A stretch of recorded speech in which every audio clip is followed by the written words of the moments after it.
ಈ ಘಟನೆ ಆದ ತಕ್ಷಣ ನೈತಿಕತೆ ಮೇಲೆ ಕೊಡಬೇಕಾಗಿತ್ತು. It's very late.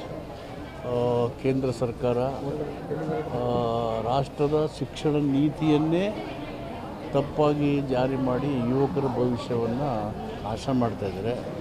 ಕೇಸರೀಕರಣದ ಹುಚ್ಚು ಕೇಂದ್ರ ಸರ್ಕಾರಕ್ಕೆ ಹಿಡಿದಿದೆ ಮತ್ತು ಯುವಕರ ಉದ್ಯೋಗಕ್ಕೆ ದೊಡ್ಡ ಪೆಟ್ಟು ಬೀಳೋ ರೀತಿಯಲ್ಲಿ ನಡ್ಕೊಂಡಿದ್ದಾರೆ.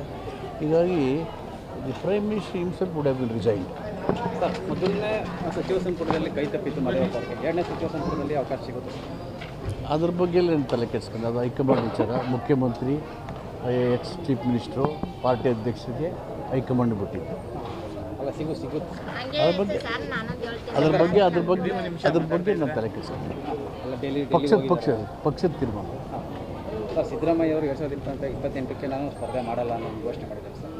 ನಿನ್ನೆ ಅಷ್ಟೇ. ಅದು ಗೊತ್ತಿಲ್ಲ, ನಾವು ಮಾತಾಡಿಲ್ಲ ಅವ್ರಿಗೆ. ಕಾರ್ಯಕ್ರಮದಲ್ಲಿ ಘೋಷಣೆ ಮಾಡಿ ಗೊತ್ತಿಲ್ಲ, ಕೇಳಬೇಕು ಅವರು. ಏನು ಹೇಳ್ತೀರಿ ಸರ್? ಅವ್ರೇನು ಸ್ಪರ್ಧೆ ಮಾಡಬೇಕೆ ಬೇಡ? ಇಲ್ಲ, ಮಾತಾಡ್ತೀನಿ ಅವ್ರಿಗೆ.